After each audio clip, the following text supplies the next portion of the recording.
Everybody, and welcome to this meeting of the Metro Inner Development Assessment Panel. I declare the meeting open at 9:32 a.m.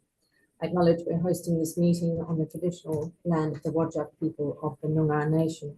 We acknowledge the Aboriginal people as the traditional custodians of Western Australia. Pay respect to elders past and present, and the ongoing connection between people, land, waters, and community. The meeting will be run in accordance with the DAP Standing Orders 2024 under the DAP Regulations 2011.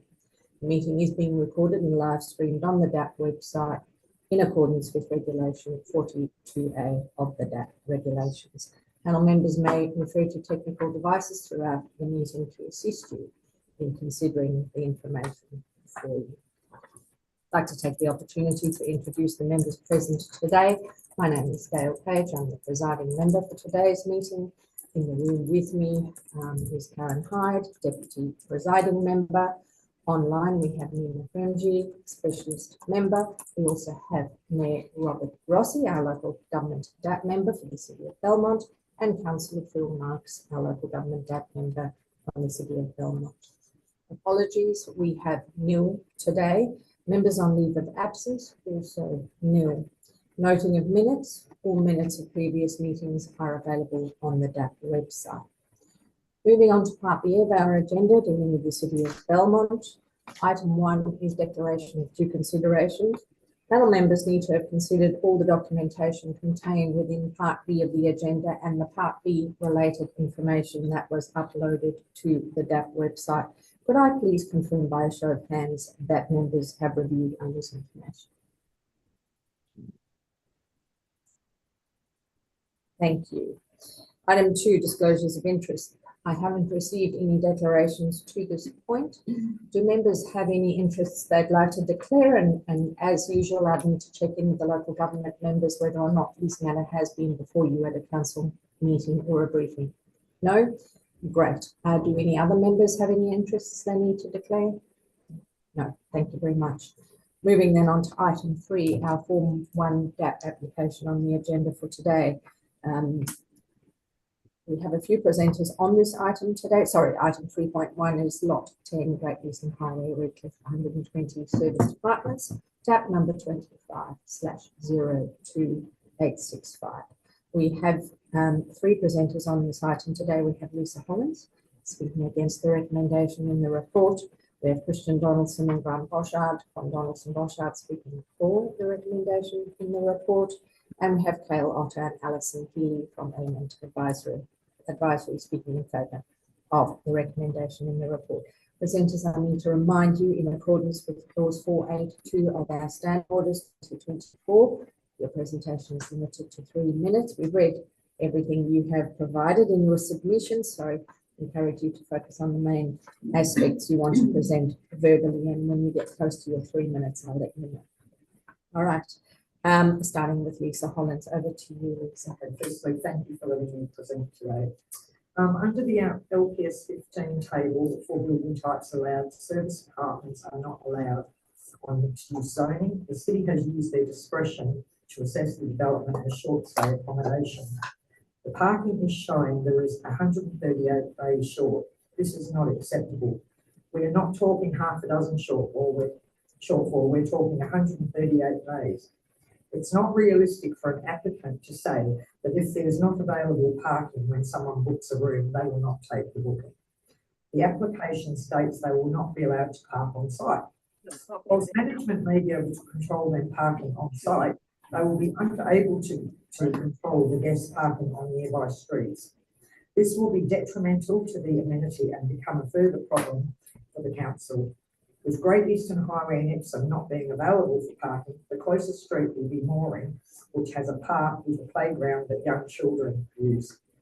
The DAP previously approved DAP 24-02699 at 250 Great Eastern Highway for 22 service departments at a rate of 0.75 per service department. This is on page 26.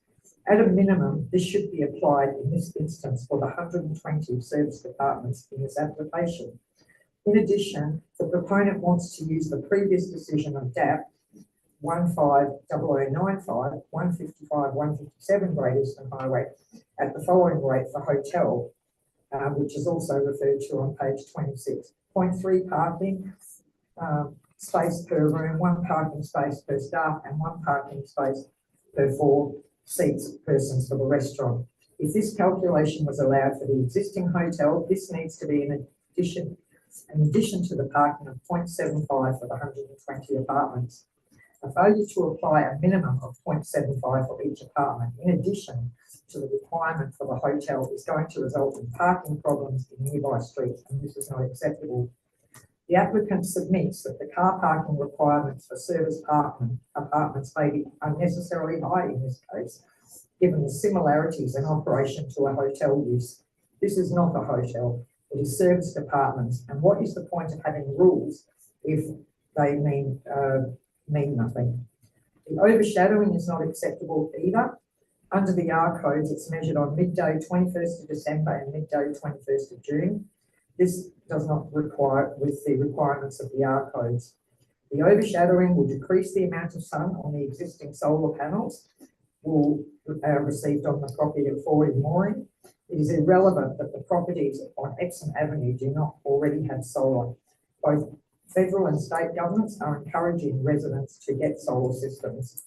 Other homes should not be allowed to have sustainable energy while being blocked by the overshadowing of the 11-storey building. Clause 4.5b of the LPS 15 reads, the non-compliance will not have an adverse effect upon the occupier or users of the development, the inhabitants of the locality, or the likely future development of the locality. I need to call you to time, Lisa. Pardon? I need to call you to time. I've let you go over quite a bit, actually. Okay. Can you wrap up for me? Oh, okay. In the Great Eastern Highway Corridor Plan, the intent of it is to have height at the front, facing the highway, going lower towards the residential homes. There is nothing to suggest that the corridor plan allows for a landowner to build another building substantially high on the existing property on the back block. So residents lose privacy, face overshadowing, and to top it off, so short of parking that will severely impact the amenity. This is not the intent. So we have got it in front of us. The panel has got your submission in front of us. So I will draw to a close there if that's okay. I'm going to ask you to stay there for a minute and just check. Mayor Rossi, do you have any questions of this presenter? Councillor Marks, any questions? Nima, questions of this presenter? No, thank you. Lisa, sorry, I have one, and I just wanted to check your understanding of something. You made a statement in the introduction to your submission that under the zoning table in the planning scheme, serviced apartments aren't allowed in the mixed use zone. It's a G. Yeah, so I just wanted to check your understanding, because what discretionary order means, although it's defined as not allowed unless we exercise discretion, essentially a discretionary use means it can be approved. Yeah, it can, I understand it can be approved if everything. Okay. Yeah. All right. I just wanted to check that. Thank you. Thanks a lot. All right. Our next presenters are Christian Donaldson and Grant Boschard. And you have 3 minutes. Who will be doing the presentation online?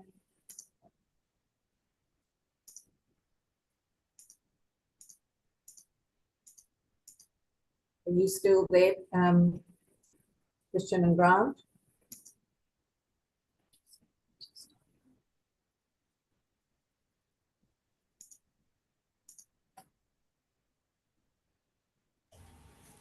Yes. You're both there. You can both Yes. hear. Yeah, Katie, you're on mute. There we go. Yeah. Morning. Good morning. So you've got 3 minutes. Great. I will let you know when you're close to time, and then we will take questions. We have read everything you've submitted, so maybe just focus on the key aspects. That's great. Over to you. And is the presentation coming from your side? Yeah, we'll upload it now. I'll let you know when we're ready to go. Or if it's easier for them to share the flick through, they can share their screen. If it's easier for you to share, that's fine too. I actually assumed that it would be coming from your side. I can bring it up if required. No. Right.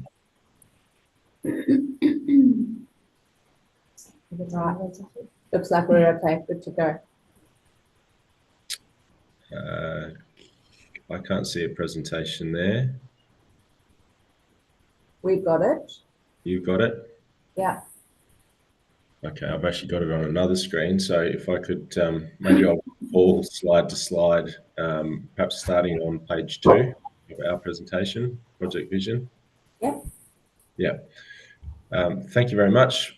Wanted to just make a few remarks in regards to the strategies around built form massing and building articulation, and also considerations of privacy and amelioration of any concerns in that regard. So if you could bring up slide 3, please, built form. And this was just to demonstrate that the scheme has been developed with consideration for all of the intentions behind the Greater Highway Corridor strategy, diagrams and images from which have been extracted on the right-hand side there. The building form is higher towards Greater Eastern Highway and steps down to mediate with the existing suburban context at the back of the site. So, very carefully articulated and stepped, much like the image down to the lower left. Next slide, page 4 shows massing and facade articulation, where we break down the overall vertical articulation into 3 volumes, stepping down towards the back of the site, again, with consideration for the existing suburban context, higher towards the larger scale of that Great Eastern Highway corridor, and multiple strategies around considerate building mass and form for the existing context, and that's shown on slide 5. That massing broken down vertically and stepping down towards the back of the site, as well as slide 6, where we've introduced a roof terrace on that back step. And then on page 7, 8 and 9, we're demonstrating the analysis that we've done around any considerations of overlooking and starting to describe the mitigation strategies that include opaque glass to and excuse me, screening, as well as increasing planter depth in order to reduce overlooking and again ameliorate any concerns around privacy from adjacent lots. So that's been done across levels 1 to 5 in slides up to slide 10 there.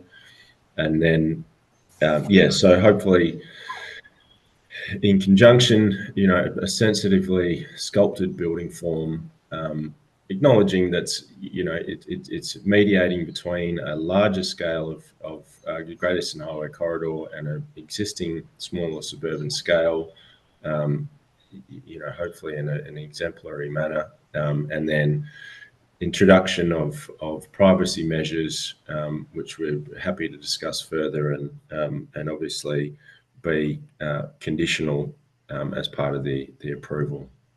You're at time, so I'm going to ask you to draw to a close if you could, please. Yep, that was it. Is that it? Okay, Yeah. great. Thank Thank you. you very much for that. You're welcome.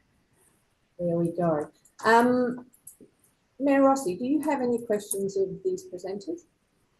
No? Councillor Marks, any questions? Lima? Councillor. Yes, thank you. Thank you for your presentation. Thanks, presiding member. I just wanted to check with you around the matter of overlooking and privacy concerns that have been raised.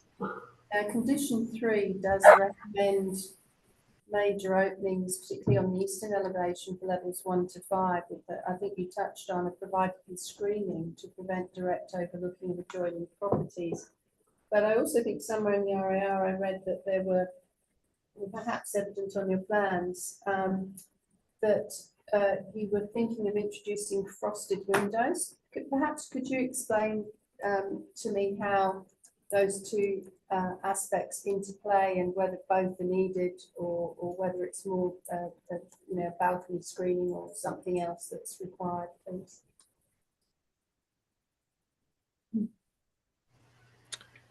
If I can just, it's a combination of where we're looking over the southern lot, where those windows are there for ventilation, so those would be frosted, which mitigates, when we say the southern lot, it's the lots at the rear of Grace Eastern Highway. So those would all there potentially be frosted. They're not there for views, it's for ventilation. And then there would be a combination. So that's an easy mitigation, easy to do. And then there's a combination of the overlooking of the two side boundaries, where we would be looking at screening to the balconies and to the actual windows to mitigate and reduce those view corridors and vision cones over the adjoining lots. Thank you for that answer. So condition 3 talks about major openings on the eastern elevation for levels 1 to 5. So is that your understanding as well? Yes. Okay, lovely, thank you. That was the only question I had. Great, and that was the question I had, so well done. Okay, thank you for your presentation. Our next presenters are Cale Otter and Alison Healy from Element Advisory. If you'd like to come forward, please.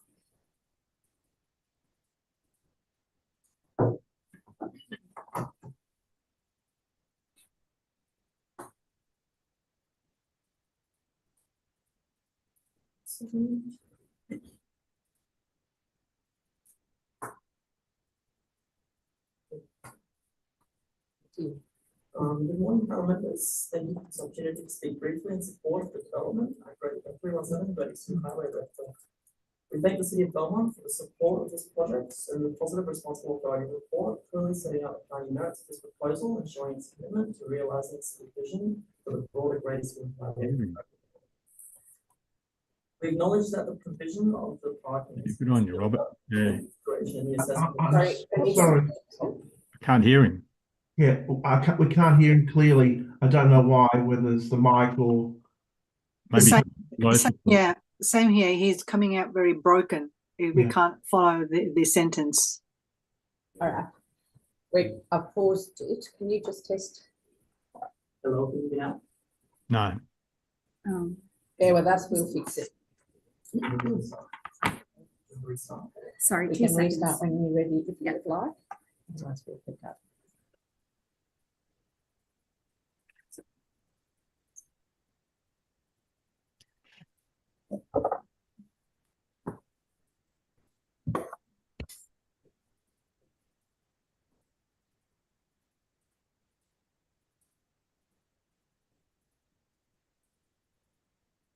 Is that all better? Oh.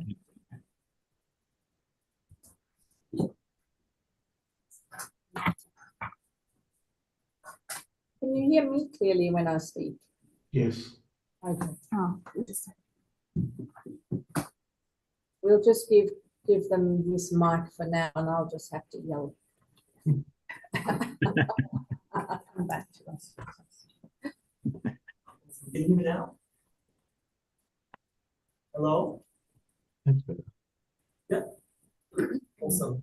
All right, we'll start again because you might have missed some of the front bits. So let's give it a go.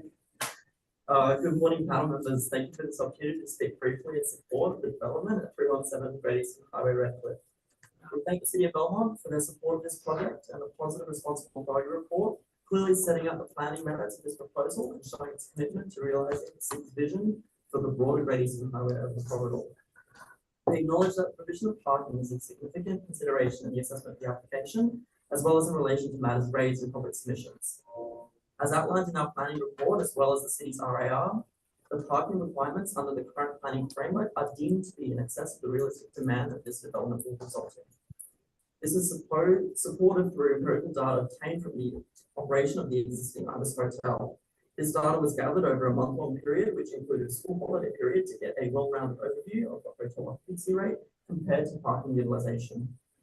This analysis supports a parking rate of 0.3 bays per hotel room, which is consistent with the precedents set in the locality, such as the DAP approval at 250 bays for highway, which also had a suggested rate of 0.3 bays per room. This rate has been extended over to the service apartment component as both users provide transient accommodation and do not attract the parking demand of permanent accommodation. Additionally, this site will take a unique approach to managing parking across both land uses with a single operational management plan and sole operator managing the site holistically, including parking. This will include, as outlined in the draft 1P, the allocation of car parking bays at the point of booking to ensure prospective guests have oversight on parking availability at the decision point of booking the room at either hotel or service apartment, helping manage expectations and demand. We understand that concerns have been raised around an increase in on-street parking within the surrounding road network. While we do not believe this concern will be realised, we note that this is already addressed through the city's enforcement, particularly along Radisson Highway, Epsom Avenue, and sections of Moorings Street which prohibit on-street parking. Ultimately, the city has outlined in its assessment that provisions of site-specific operational data, in addition to a comprehensive parking management process, is consistent with the intent of both LPS 15 and local planning policy 19, as the variation has been supported in the responsible authority report. In conclusion, we fully support the recommendation of the responsible authority report and have no objections to the recommended conditions of planning approval. Thank you. Thank you. Mayor Rossi, do you have any questions of this presenter? No. No? Councillor Marks? No, didn't hear him. Yeah. No. Nima? Yes, just a quick, you're right about what Councillor Marks said. It was a bit difficult to hear him even after that. I think he was speaking too fast. It was just breaking up. So we'll go with what has been presented in terms of the written document. Yes, I have got a question. Main Road, somewhere, I know that Main Roads is not objected, but I read somewhere that the Main Roads did in his referral require that you update your traffic impact statement. Did you do that? I believe they requested an update the acoustic report. Sorry, it's very difficult to hear him. Okay, do you want to just move your laptop out of the way? I don't know if it's just Interfering. breaking because it's not. Can you hear me now? Yeah, now we can. Okay. I believe it was the acoustic report that they requested it to be updated, not the TIS. Right. Yeah. Sorry. The traffic one, it was a bit difficult to decipher between the two. They have asked for an updated acoustics, but I take it that is not to do with the traffic counts that we utilise in the impact statement. No, it didn't. Okay. All right. Thank you. Thank you. Any other questions? Yes, thank you for your presentation. I don't know if folk can hear me. I'm speaking loudly. Okay, Nima's nodding. Thanks for the presentation. I note that you have no issue with the conditions as provided, but I just wanted to ask, it went before the design review panel a few times, and there were some aspects which were pending information, the majority of which have been conditioned. So are you confident that from the last design review panel and through the officer's assessment about where those gaps in information are, that you can meet those requirements through the conditions? Yes, we are. Okay, and just following on from that, neither of the design review panels was there sufficient information around sustainability, and I do have a question for the officers later around that. But are you comfortable with what condition 14 requires, which is, I think, prior to occupation, a sustainability report, and what that entails? Yes, we are comfortable with that. Okay, so what is your understanding of that report? what is required.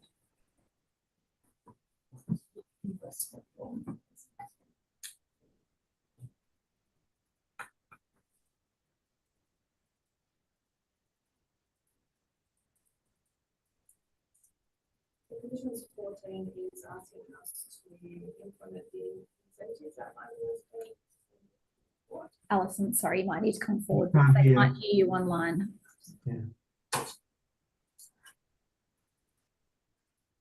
Condition 14 is requiring us to implement initiatives in the sustainability report. My apologies. And then maintaining the local report. So we're happy with that. There is majority of the sustainability initiatives to do passive solar design, heat transfer or. Excuse me, presiding member, it is very difficult to hear the presenters. Thank you. I'll try again for you, Nima. Majority of the sustainability report initiatives are talking to passive solar design and heat loading in the building to reduce energy, water consumption, and we're comfortable with the condition that's applied. Did you hear that? Yeah, sort of. So, But, It's all written here. Thank goodness we've got written reports. Yeah. All right, thank you for that answer. I didn't have other questions. Thank you. Right. Okay. Unless there are any more questions, can you hear me when I speak? Yes. Maybe I've just got a bigger voice. Can you just hold 2 seconds? Let's hold for a couple of seconds and let's see if we can improve this. Can you hear now? Sorry, is that clear? Is that much better? absolutely, yes. Okay, I just changed the microphone, so hopefully that's okay. Sorry, Dale. That's all good. Okay. So unless there are any more questions of these presenters, we're going to now move to inviting questions of the local government officers. We've got Nick Reddy and Brandon Payne with us from the City of Belmont for this item. As usual, we're going to ask you questions first, and then if there's anything that you want to add at the end, if you want to do that very briefly, I'll give you the opportunity to do that. Mayor Rossi, starting with you, do you have any questions of the city officers? Yes, I do. My question is around parking, obviously. There was data presented in the report, and it talked about, let me just find that, it talked about that a period was taken, and it showed how many people were at the hotel. Was that verified by us in any way? Yes. And how was it verified? Thank you. Can you hear me okay? We'll just check that first. No. Just changed it. Can you? It doesn't stretch very far, I'm afraid. So careful not to pull it out of its little docking station. And maybe flip your laptops to one side so you're speaking directly. How's that? And speak up. A little bit, but you need to bring the microphone in closer to you like the gentleman did before. That's it. Is that better? Yes. Okay. Right. So the question relating to the car parking. So the applicant provided their own operational data, and then we confirmed that with the aerial images, looking at over the last year on various days, and confirmed that the aerials showed, I think, less parking on site than what the operator provided. Okay, my follow-up question then through the chair is, so they're saying average 20 parking bays are occupied. So what happens when others do arrive? For example, if there's a big sporting event in Perth, which we hold quite a few, and they come and stay there because it's quite reasonable to Ibis to stay at, where will they park? Because we're averaging is 20, but the reality is quite often when I drive past, it says fully occupied. So where would you expect them to go? The chair. So that's where the applicant provided a draft operational management plan. And in that, it details how they'll be managing car parking, and it's essentially through the booking of the rooms. So people coming to stay will book a room and also book a bay if required. If they don't book a bay, the car parking bay, then when they arrive on site, they're not expected to have a vehicle. But like my last question for the chair, but there's nothing to stop them from not saying the truth and parking across the road or around the corner in theory. Through the chair, so if they were to arrive with a car park and they park elsewhere in the city, that's where other parking management such as our ranger services would be looking at vehicles on the street, and parking in the commercial sites. That's individual landowners would have the ability to manage those as well. But just to follow up with that, Mr. Chair, but with commercial areas at night time, a lot of those areas are closed down. So they would be parking in the bays, possibly in these other commercial areas, and the rangers can't really stop them if they're parking there overnight, if it's after hours.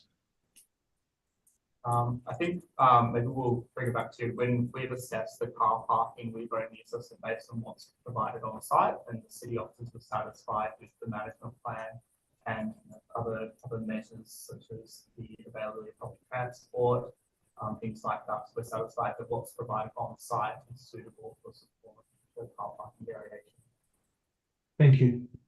Thank you. Just to follow up on Mayor Rossi's question. So the community has raised concerns about the potential for cars to be parked on Mooring Street if there is inadequate parking on the site. So if somebody is told they don't have a bay but they bring a car anyway, and they end up parking on Mooring Street. If there are issues on Mooring Street, will the city then take action through ranger services and other mechanisms or other parking management strategies on street to address that? That's correct. Yeah, I like something like that. So certainly those are the mechanisms that the city has. However, what we're confident upon, and this is contingent on the operational management plan that's tied into the conviction, is firstly bringing it back to this service apartment is being managed by the same operator of the Ibis Hotel, which through booking system, from an operator perspective, and I believe most of us have experienced it as well, when you're booking, say, whether a hotel or service apartment, you're booking with an understanding of whether you have an allocated bay or not, because obviously with most of these operators, I think there's an expectation that if you're booking with a bay, it's quite often that they'll probably charge extra for those. And for most guests, that's probably at the back of their mind that they have the expectation that if they want to book with a car bay, obviously that comes with a certain price, and that's all within the operator's control and management. The other point I suppose is worth bringing up as well is what's fortunate about this site is they actually have a bus stop right in front of the site, which the bus services that goes to this particular stop, actually the first major destination, so to speak, starts from Redcliffe train station. So it's fair to say that if any sort of arrivals from the airport come from the airport, and if they were to stay at the site, be it the Ibis Hotel or the service apartment, that they have that convenience of the bus, which perhaps don't quote me on it, I think from Redcliffe station to this site, the bus ride is potentially around 10 to 15 minutes at best. So it is within, it is with these facilities as well that I suppose the site has a higher propensity for people to take the transport to the site. Thank you very much. Mayor Rossi, yes, Nima? Yeah, I had a question to follow on that. Yep. Okay, the operations management plan, you have detailed in the report what would be included in there. One of the things I did see missing, or I don't know whether the city will require for the developer to put this, is options to parking. Like some places that you go, there's a hotel, they use the same system that you've just put here in the operations management plan, but they also provide you alternative parking spots. Is the city expecting that in the revised operational management plan? Chairs, we're not expecting that purely because the parking surrounding this development is really limited what's on site. Okay. Unless they've got a separate site, which there isn't, we don't expect that to be. Okay. All right. Thank you. Thanks, Nima. Mayor Rossi, back to you. You have any further questions for the city officers? No, thank you. Councillor Marks, any questions? Yes, I've got some questions. I'm interested in how they came to the decision on the 0.3 as the ratio that they're using, considering that 0.37 was what their investigation showed was the occupancy rate. It's been dropped to 0.3. Can I just ask a question? 155 to 157, which is one of the hotels or the spots they looked at, it hasn't yet been built, but is there, number one, is there still a DA relative that's still in working on the site? And two, is it a hotel or is it service departments? Where do I start? I think there's three questions in there. I might address. Maybe deal with what's approved on that site, whether it's still valid. Yeah. And what is it for? And then we'll go back to Councillor. Yeah, that's right. So for 155 to 157 Grayston Highway, this is really testing my memory here, but I believe the proponent, when they went for the extension of time, maybe over a year ago, that they decided to defer it and ultimately withdraw that extension of time, so they don't have a valid planning approval for that site anymore.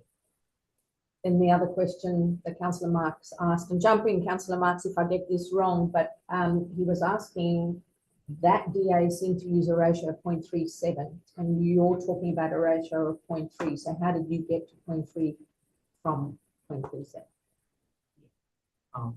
Yeah, so I think the 0.3 was determined as part of that calculation 155. This one here, the operators, when they did the averaging of their occupancy and parking, it was 0.37.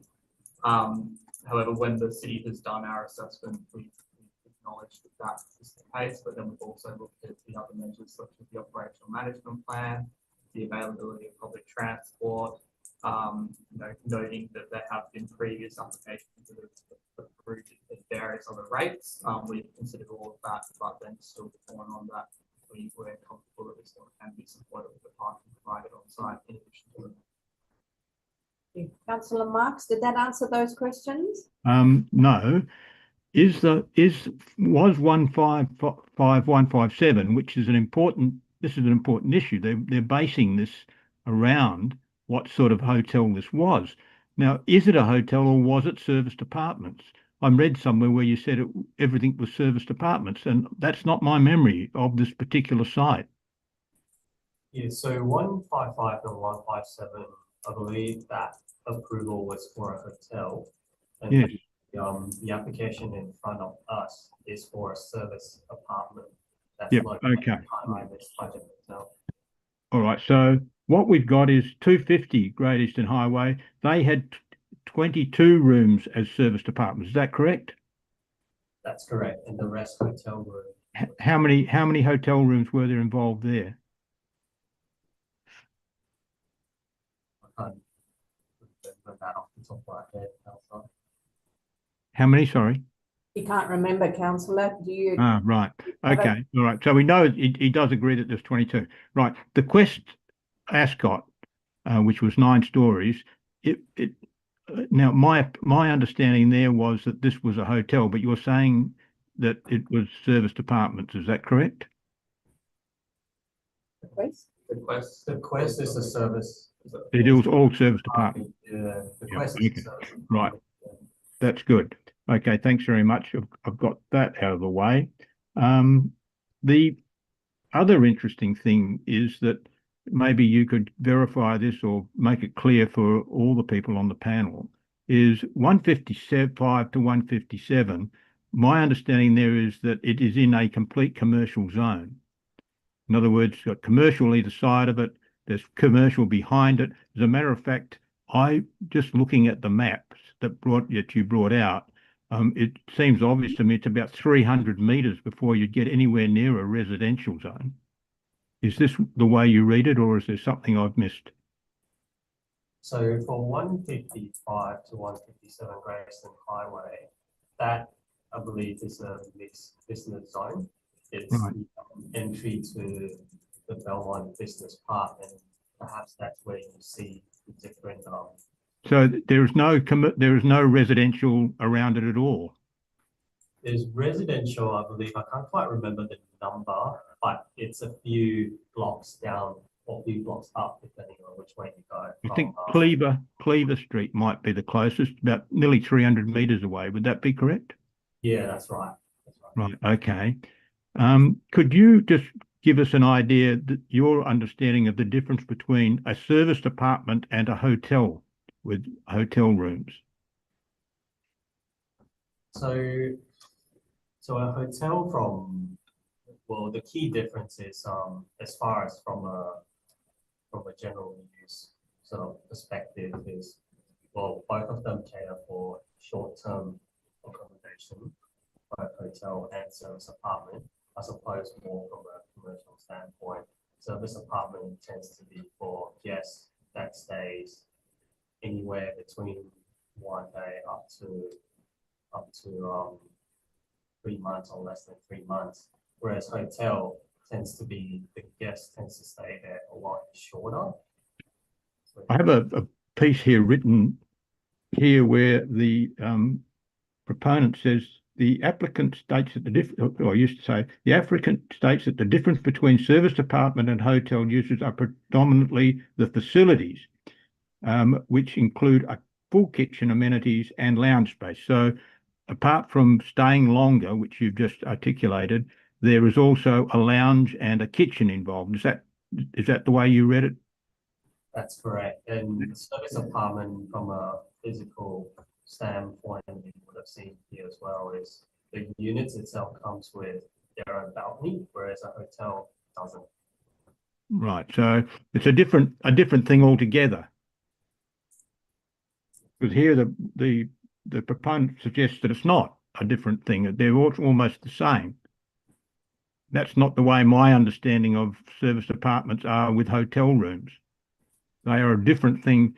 You get a different type of person staying at a hotel, especially what I think is this sort of hotel, but it is compared with a serviced apartment. Is that a question, Councillor Marks? Yes. Is there a different client, almost a different clientele, or slightly different anyway? Yeah, there certainly is, because obviously the facility, someone who goes for, say, wanting to book for a hotel room isn't necessarily needing the facilities that's offered in the service apartment. So yeah, Can I just so you can, what I think is correct, the hotel itself, it doesn't strike me, I've never ever been in this hotel, I must say, but it doesn't strike me as an upmarket hotel where you're dealing in a high-priced clientele. To me, the people I've seen going in there and the looking at the hotel itself, it appears to be similar to what it is in Melbourne and Sydney and so forth, where it was a low-priced hotel with a clientele which I wouldn't say was an upmarket, more the travelling type person with a backpacker on his back, or the pack on his back. It's not a backpacker hotel as such, but it does strike me as a low-priced hotel meeting this need within the community. So, and I ask this question: is that the way you see the hotel, or am I got the wrong idea here completely? And before you answer that, so just if what Councillor Marks is saying is accurate, in your view, that it's sort of targeted more to the backpacker, that type of, would those people rely on a car, do you think? well, my experience with backpacker is, yeah, there's definitely less reliant on a car. Whether or not the current hotel there is specifically catered for budget market, that's something that I'm not best placed to comment on it. Definitely the proponents are better positioned to comment on who they're targeting. So, Councillor Marks, so that we can answer your question, I might just see, does the applicant want to comment or respond to that at all, as to where the target market sits with this hotel and short stay? And depending on that response, that market's reliance on a car. Yeah, sure. They are different products. The client is not building a second hotel to double the number of rooms on offer. It's a different product, targeting a different target market. In saying that, we've got two uses that are similar in nature. We are transient. Sorry, just hold on. Obviously, they're waiting there. Sorry, presiding member, we can't hear one single thing she's saying. Sorry. I'm going to have to ask you, they can hear me because I'm shouting. So can you just talk up? Yeah. Sorry, do you want to just come round here? Because apparently I'm really loud and you and I are loud. So I don't know if the speakers. Well, we're generally louder. Yeah, that's what I said. Might have nothing to do with the microphone. I am a softly spoken person, so if you can hear me okay, I'll continue. Brilliant. So yes, they are different products. The client is looking to diversify that product on the site. Different clientele in that you have, similar clientele in that they're both transient accommodation for people on a short-term basis. So that's the main thing here, is they're both short-term accommodation. I can't comment whether it is something that is marketed towards backpackers per se. The hotel accepts all kinds of people on that site. The service department obviously be providing one would presume a slightly higher offering for people to stay in the service department, being a newer build on site as well. I concur with the city's comments about car parking in terms of the need or the lack thereof for people requiring a car park, given the site's context.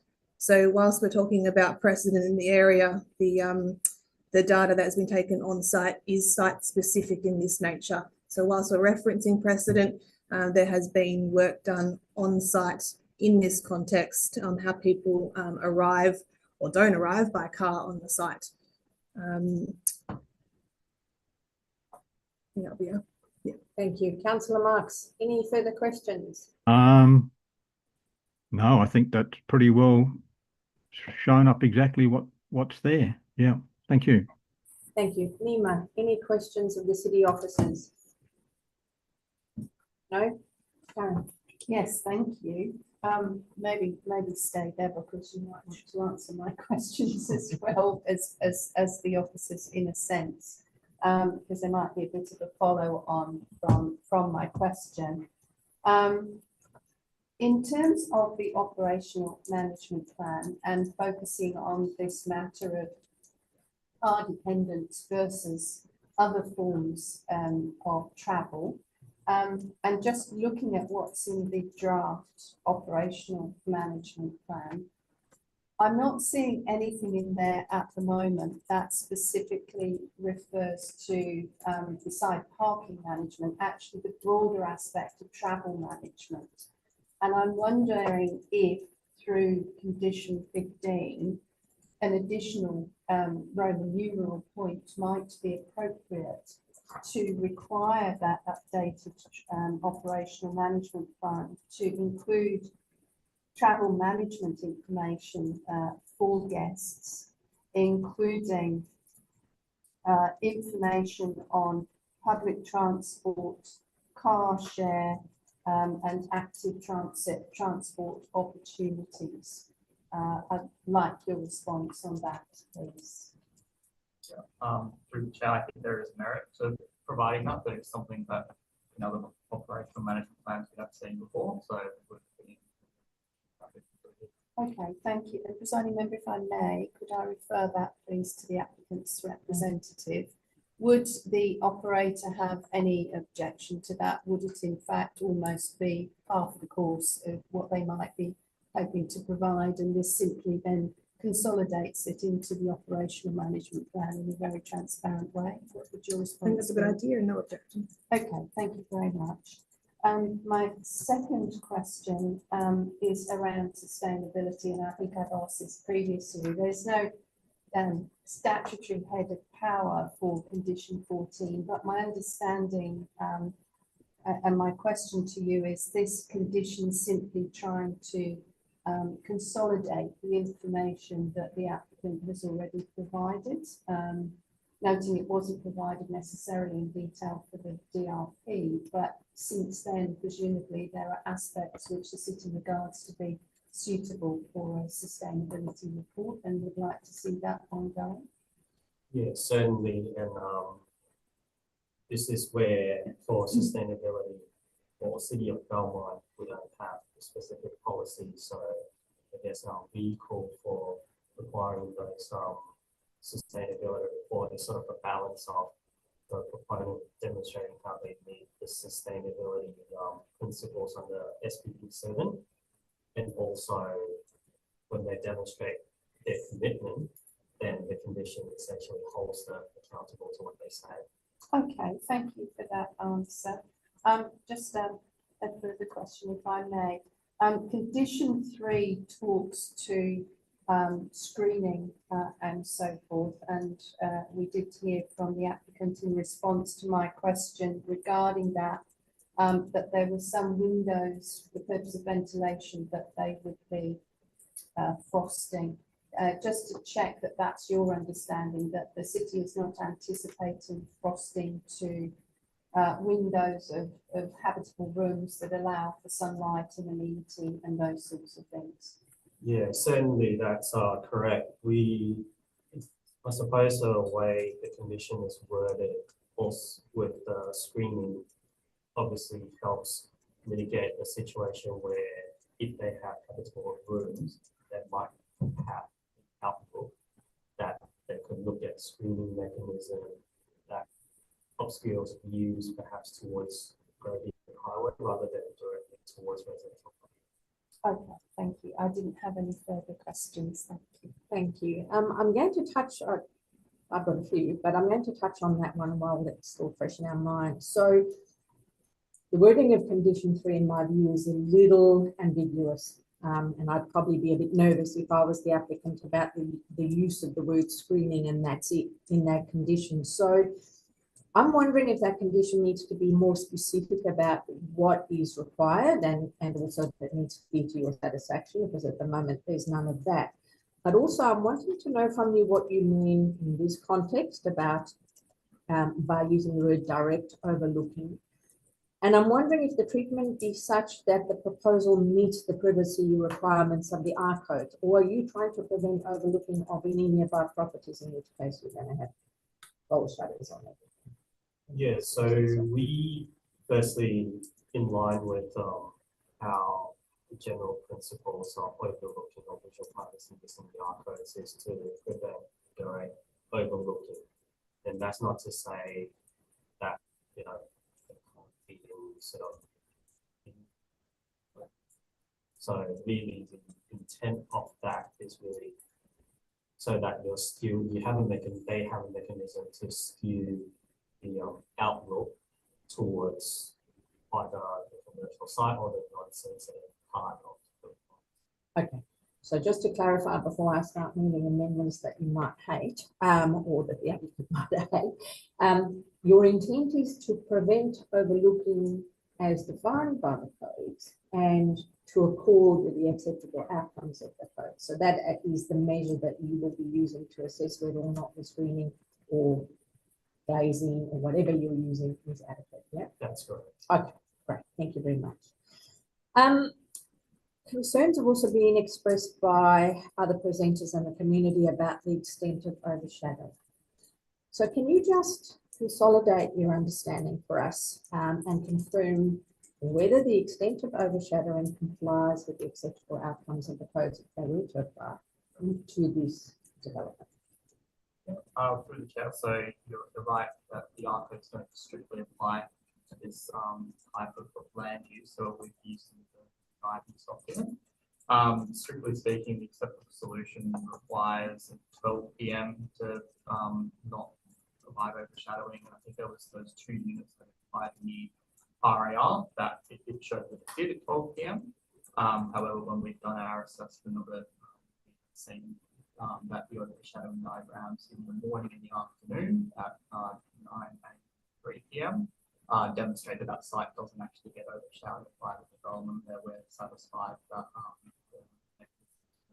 the podium and the height, the setbacks will part in addressing. Okay. In terms of design review, I am curious as to why you didn't return the proposal to the panel, or at least the chair of the panel, for a final review before preparing the RAR, and I just think that would be immensely helpful in future. In the absence of that, and you have touched on it in the report, but I'm giving you an opportunity here to explain why you feel the proposal now meets the design principles. And when I say that there's benefit in returning, it's not that I doubt the city's capability in making an assessment against SPP 7.0. It's just helpful sometimes to have that additional validation. But can you just confirm for us why you think the proposal now meets the design principles of the case? Yeah, certainly. So generally for our design review panel, we perhaps have a measure of if the proposal is needing to do from moderate to a significant redesign, or rather that's what the DRP minutes are alluding to, then that's certainly the case where we bring the updated plans back to the DRP. However, in this case, the DRP comments were focused on just minor tweaks or additional information which can be dealt with by condition, and we didn't see the benefit in bringing it back. Okay. And you're comfortable that the additional information provided in your assessment of it, you're now comfortable that it meets the principles of SPP 7? That's correct. Okay. Thanks. Condition 11 deals with dust management, a dust management plan to be submitted to the health services, and I'm assuming that came through your internal referral. But dust management is already required to be included in the construction management required by condition 9. So is condition 11 actually necessary? So I do agree that it is can be seen somewhat as a double up. However, in our experience in dealing with construction management plan, one of the key components that tends to get missed out is dust management plan. In fact, in my time working, I think I've only seen one dust management plan offered up by components when they're constructing, and that was through having the dust management, specific dust management plan condition. That condition really just helps clarify to all parties that that's what they need to do. Because condition 9 actually references dust management, and I would think that you wouldn't accept it. You got to approve it, right? I wouldn't think that you'd accept it if the dust management component hadn't been adequately dealt with. If you strongly feel that condition 11 is something that you need, well, that's fine. I'm just querying whether or not it's necessary at all. So condition 16 deals with the operational management plan. And it requires the operational management plan to be implemented prior to occupational use. I would think it would need to also be implemented in perpetuity. Could you comment on that? Yes, certainly. Well, firstly, through condition 15, they'll need to provide an operational management plan that is prepared to our satisfaction or the city's satisfaction. And then once we accept that, then they have to provide or implement that. Yeah, essentially from the moment they start operating to Forever. Yeah. Okay. All right. Then condition 24 which deals with accessways, parking areas and hard stand areas shall be constructed and maintained in accordance with your engineering requirements and design. But is that actually necessary? Because to me, it looks like it's already covered by condition 18. Do you think it's a duplication, or would you prefer to retain both?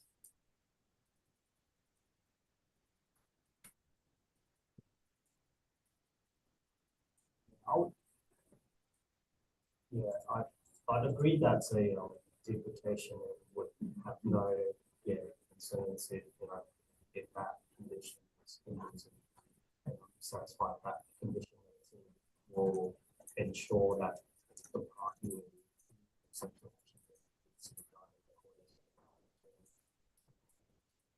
If I could just have a follow-up, however, I think condition 24 does relate to being maintained, so I wonder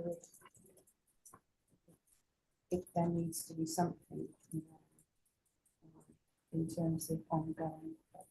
Yes, is that part of your question? It's part of the question, but if you think that it's not adequately covered by condition 18 or condition 18, then perhaps we could just leave it in case. It's no harm in duplication. I'm just wondering why you're looking at okay. Condition 26 states that artificial light is not to create a nuisance to any person. Something that creates a nuisance is a really subjective thing. You might have a neighbour who says it's a nuisance and it might be well under the 50 lux, or you might. So who would be the person who decides what the light is created? Yeah, so our health services has a lux meter to essentially determine whether or not the light or light, I guess the maximum lighting is exceeded or not. And that's the 50 lux. So the 50 lux is the measurement. Yeah, because there's two, my understanding is there's two different measures. One is lux and one is candela. And we've on separate cases have dealt with main roads on signage issues surrounding candela, and from that it's the one with the expensive tool to deal with, which we don't have the lux meter and have such situation.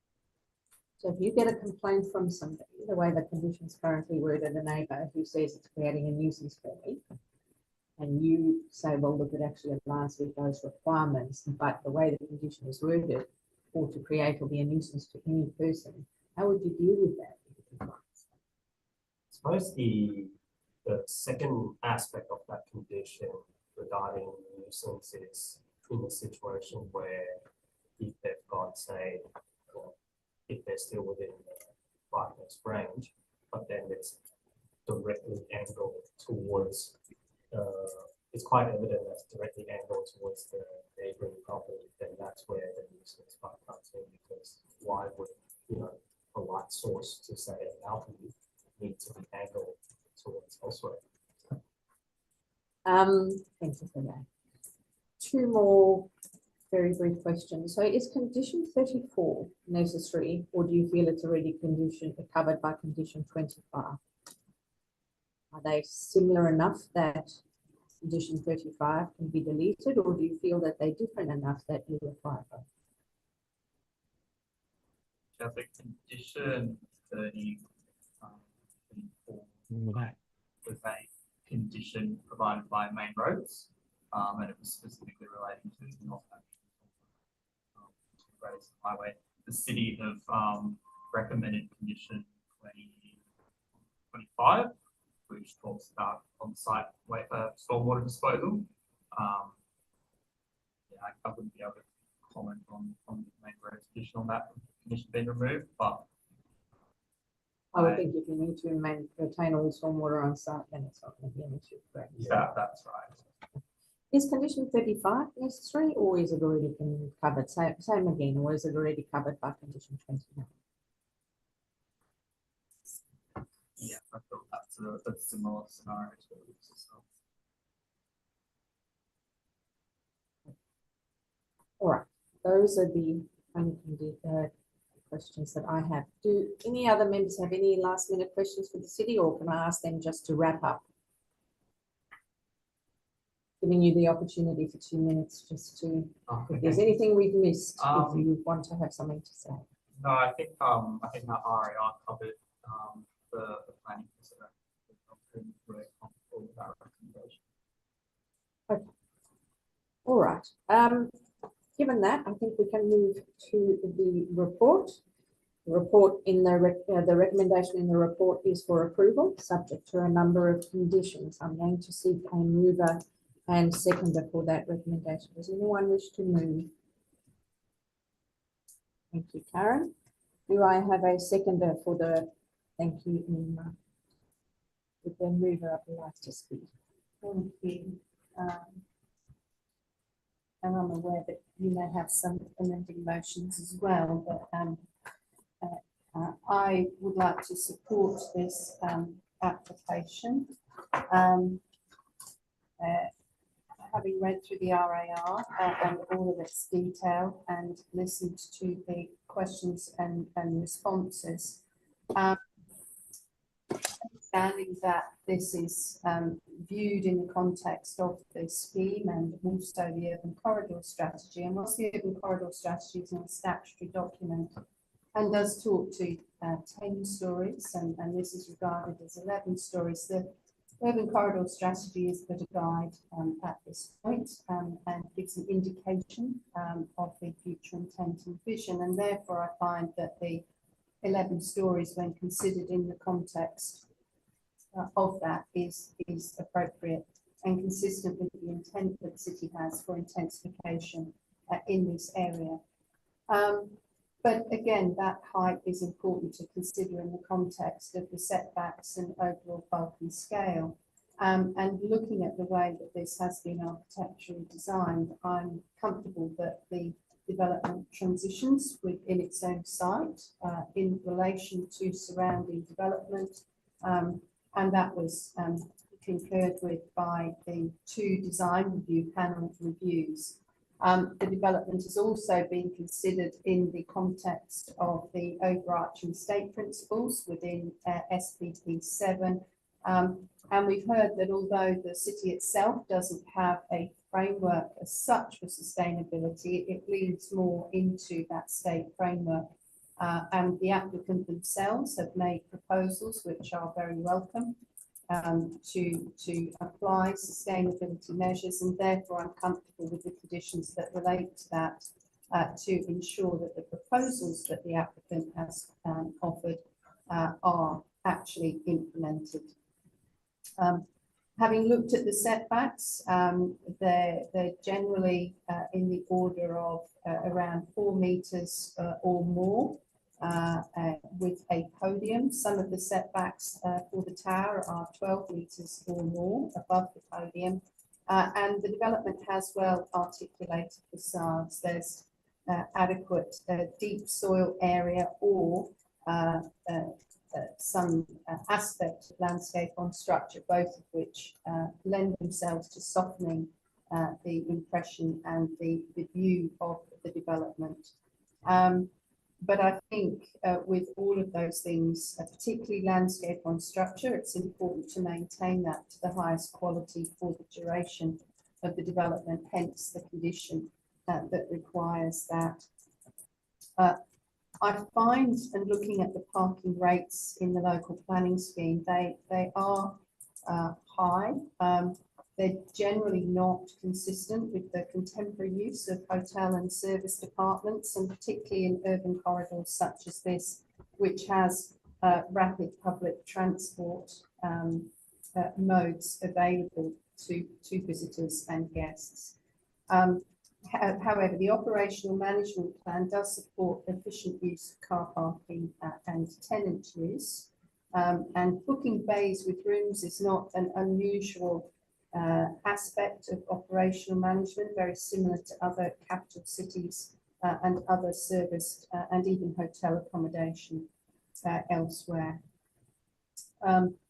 Noting that while the commercial development is not actually subject to the R codes and matters that we would normally associate with a residential development of this scale, however, the application I find has proposed sufficient screening to limit overlooking of adjacent properties.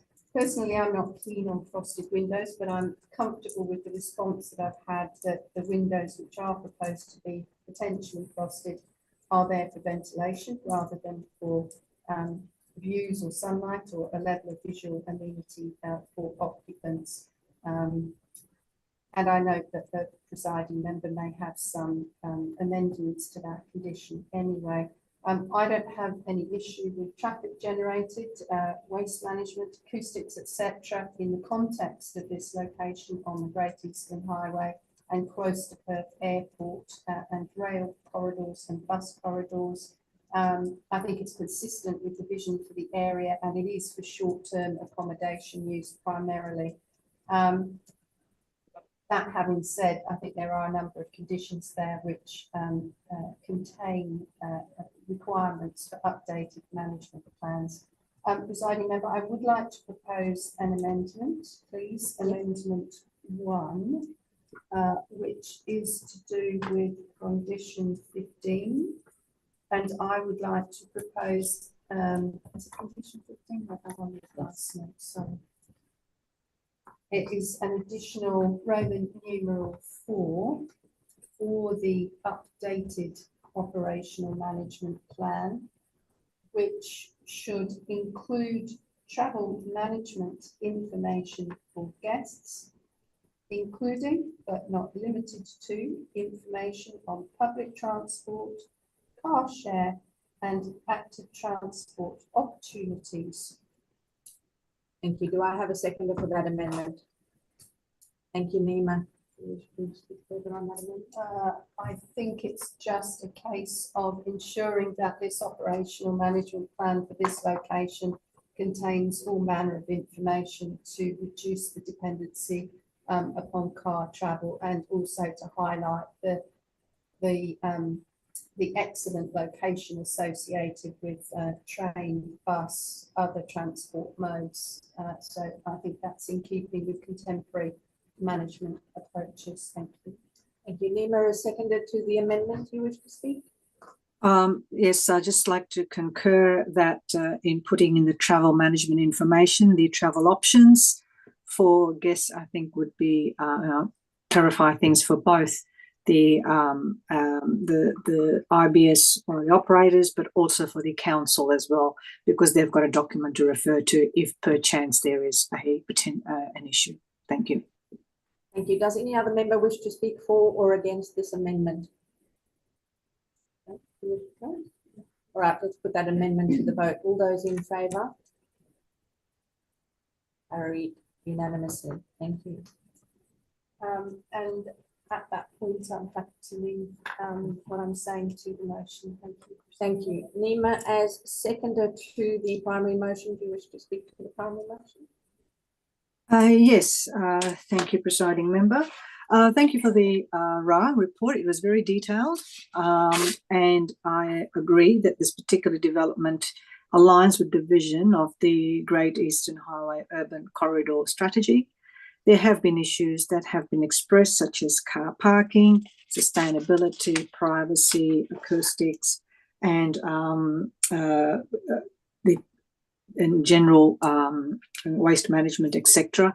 And I believe that the research that has been done by a developer and the analysis that has been done by the council and with the conditions that's been imposed, I agree that this particular development application should be approved.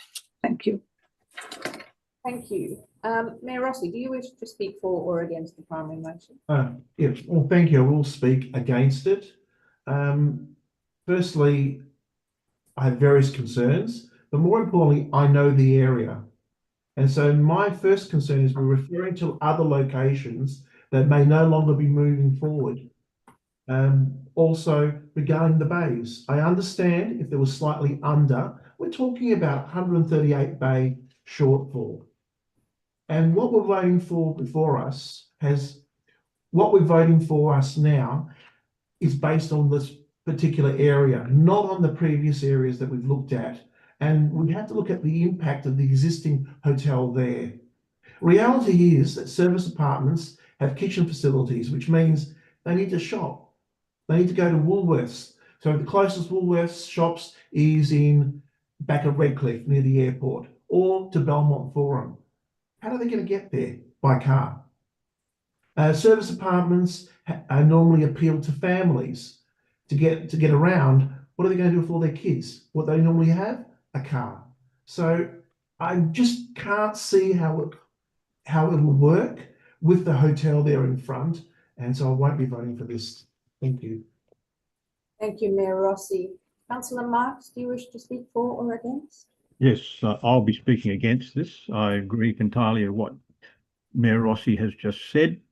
To me, they based this upon a comparison with a hotel that doesn't exist, and I don't think that its DA exists anymore. A hotel that only applies to the hotel front part of their development. They've compared it with, they come up with 0.3. Well, I accept that for the hotel part, but I don't accept it for the rest of the new hotel. The other two hotels they've looked at, one's not built either, is 250 Great Eastern Highway, which has serviced apartments. It uses a ratio of 0.75, which for the parking, which I accept as being correct. The other serviced apartment there, which is the Quest Ascot, also uses 0.75 for serviced apartments. So what we have here is a chance taken by the proponent to try and say that a hotel that doesn't exist is nowhere near the general public, is basically in a commercial area and is just a hotel. You can apply this to serviced apartments. I don't think that's the case. It has also been made perfectly clear here that there is a huge difference between the hotel itself and the serviced apartments. The hotel itself, I think, has been shown to be a hotel, a reasonable priced hotel, which is there to service a transient population that's on the move. They get, and a lot of them will come by bus, which has been brought out that there are bus services there. And I've seen them. They do get off the bus. They do go there. There is no doubt that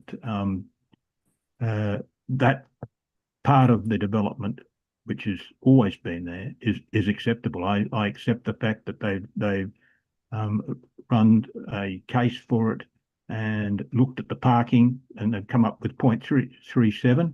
I think that's acceptable for the front part of the hotel, but I don't think it's acceptable for the new part that they're about to do.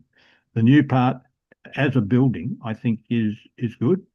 I don't like the fact that with the podium, they've used a podium ratio of nearly 50% of the total height, when the corridor plan, the new corridor plan, suggests that maybe you should be only using a third, or 0.33%. So I would have preferred the podium to be lower, but they have made an effort to architecturally to modify this to a point where it's an acceptable situation. I accept that. What I don't accept is the fact that they have virtually said we will park our cars in the side streets. Now, it's the people who go to a serviced apartment is an upgraded, I think, an upgrade, and I think that's been made clear by the people, the proponents themselves, that they're trying to upgrade, and the upgrade is to a apartment which lends itself to people bringing a car and staying there for a longer period. And as Councillor Rossi made it very clear, these people, if they're going to stay longer, if they're there a different type of people altogether to what's staying in the front hotel, they are going to use the services of Belmont. They have to be able to travel there. This is not a case where there's a shop next door to it. They do not have shopping facilities next door to them. You're looking at having to do a couple of kilometres run into the airport or into the forum. So these people, I think, will lend themselves to, well, number one, have cars, and number two, be people who will stay longer. So this has been ignored. Basically, they said, no, this won't happen. I think it will, and I'm pretty sure it will. The problem is once you get people with their cars, it's easy if they can't park or the parking plan says, no, you can't put your car here. I'll drive into the motel or hotel, put down their suitcase or whatever else they have with them, drive out into the street next door, which is Lyle Street, and park in Lyle Street would be the closest one. It's only about 30 metres away. Now, Lyle Street at the moment, there is an argument going on between the airport and the City of Belmont on Lyle Street, where the traffic is running at about 3 times the amount it should be. Now we have a hotel being put up and probably passed by us that says we'll now use Lyle Street for parking. I just find that if the parking is pushed into Lyle Street, we are looking at a further disaster. So I just cannot see myself bringing myself to vote for something that, number one, I think is based upon a comparison with a hotel that's just not there, and number two, ignores the other built form in the area, the other hotels or the service departments in the area and how their parking is. And the only place they can park, if you've got it wrong, is in the most controversial street in Belmont at the moment, Lyle Street. So I just cannot for myself see how this can go ahead. I think it's just a disaster waiting to happen. Thank you. Thank you, Councillor Marks. I will support the recommendation for approval, but before speaking to that, I would like to move the following amendments. I'd like to amend condition 3 to clarify the expectations and ensure the amendments are to the city's satisfaction. The condition would then read, prior to lodgement of an application for a building permit, amended plans shall be submitted to address the following to the city's satisfaction. Major openings on the eastern elevation for levels 1 to 5 are to be provided with screening or obscure glazing to ensure the proposal meets the acceptable outcomes of the R codes in relation to visual privacy. Do I have a second to that amendment? Thank you, Karen. The reason for this is, as highlighted in my questioning of the city officers, I think the wording of the condition recommended was not clear enough about exactly what was required and what was expected. I'm hoping the amended wording clarifies what is expected by the condition and it ensures that the amended plans need to be to the satisfaction of the city. You wish to speak? I concur with your views. I found myself wondering exactly what it meant, and I'm happy that this amendment provides greater clarity for the proponent and the city. Thank you. Does any other member wish to speak for or against that amendment? No? I don't wish to close. Let's put that proposed amendment to the vote. All those in favour? Carried unanimously. Thank you. I would then like to amend condition 16 to ensure the operational management plan will need to be implemented for the life of the development. The condition would read, prior to commencement of the use and for the life of the development, the owner-operator shall implement the operational management plan and any subsequent updates or versions of the plan approved by the city to the satisfaction of the city. Do I have a second of that amendment? Thank you, Karen. The reason is, to be effective, the operational management plan will need to be implemented for the life of development, not only prior to occupation or commencement of use. And while that is the intent of the city in wording their condition, it wasn't clear enough, in my view, that that was the case. So this is just to clarify. Do you wish to Concur with your statement. Does any other member wish to speak for or against this amendment? All right, let's put that amendment to the vote. All those in favour? Vote unanimously. I then seek to delete condition 34, given it's already covered by condition 25, and the city has outlined it. Would be happy for us to do. Do I have a second for that amendment? Thank you, Nima. The simple reason is this condition is already addressed by a different condition. I understand that this is a main roads request through a referral, but it's already covered by a city condition and it's therefore unnecessary to duplicate. Nima, do you wish to add anything a second? Can I just get a clarification? Was number 34, was it? Yeah, delete 34. Yeah, thank you. 34 talks about stormwater shall not be discharged onto the Great Eastern Highway. Okay, thank you. Presiding member, I concur with you. Thank you. Does any other member wish to speak for or against that amendment? All right, let's put it to the vote. All those in favour? Carried unanimously. And then lastly, delete condition 35, which relates to no waste collection permitted from Great Eastern Highway. That's already covered by condition 29, which requires the waste management plan to be implemented at all times to the satisfaction of the city. Do I have a second for that? Thank you, Nima. The reason again is the condition is already addressed by a different condition and is therefore considered unnecessary. Do you wish to speak, Nima? No, thanks. I concur with you, presiding member. Thank you. Does any other member wish to speak for or against that amendment? No. All those in favour? Carried unanimously. Reverting back to the primary motion now, I've heard all the arguments for and against. My view is the proposal aligns with the objectives of the mixed use zone and the relevant provisions of the city's planning scheme.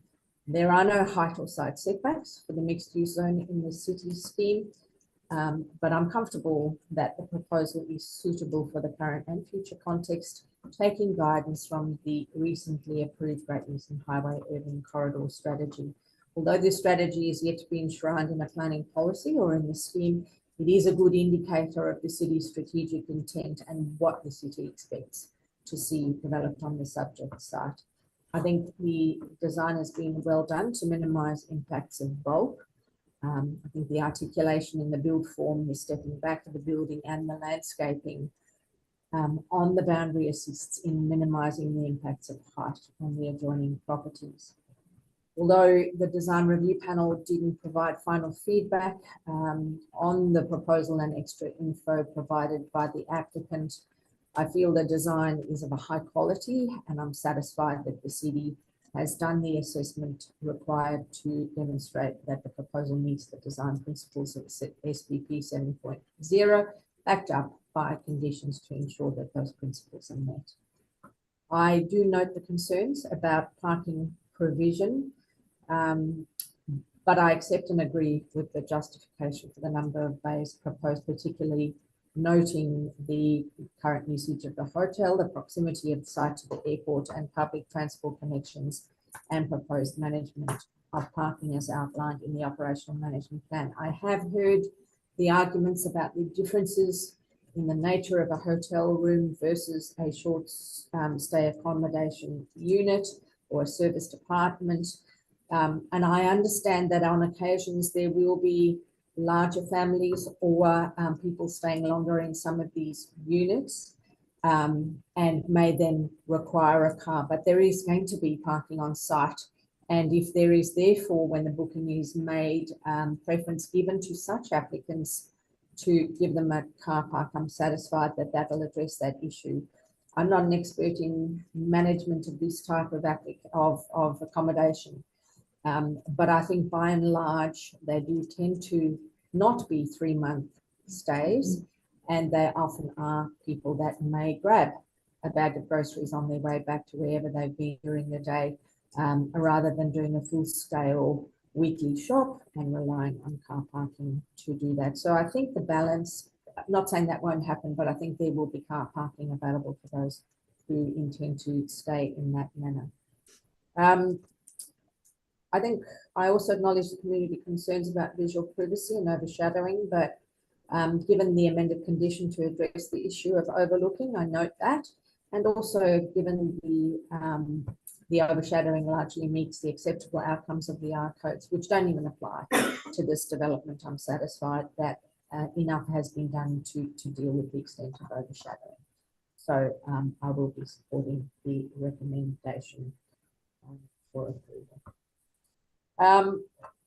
I will therefore revert back to the mover to close. Thank you. Just very briefly, having heard from speakers for and against, I'm still very comfortable to support this application with the amendments that we have made. My personal experience of service departments is obviously different to those of Mayor Rossi and Councillor Marks. Number of times that I've stayed in these premises has been, you know, for reasonably short periods, obviously longer than a night or two, but a week or so, and being very mobile in that respect, and looking to use again more affordable means of transport than hiring a vehicle or so on, and also from a shopping point of view. You know, visitors often will just pick up a necessary bag for the day and so forth. Quite often these facilities are kitted out with relatively small fridges and little ice blocks and so forth. They're not geared up for a weekly shop or a monthly shop. So convenience needs generally. I'm comfortable with the way that the officers have assessed the parking and the arguments put by the applicant and the way that we couch the operational management plan and the conditions related to updating that. So I'm happy to support as amended, presiding member. Thank you. Thank you for that. All right, let us now deal with the primary motion as amended. I'd like to put that recommendation to a vote by a show of hands. All those in favour? That's myself, the deputy presiding member and the specialist member. Against? Mayor Rossi and Councillor Marks. So that is carried. Item 4, Form 2 DAP applications. There are none. Item 5, Section 31, SAT reconsiderations, also nil. Part C is other business, SAT applications and Supreme Court appeals. SAT applications for the DAP are listed on the DAP website, none of which currently relate to the City of Belmont. With that, I close the meeting at 11:05 a.m. and thank everyone for your attendance. Thank you.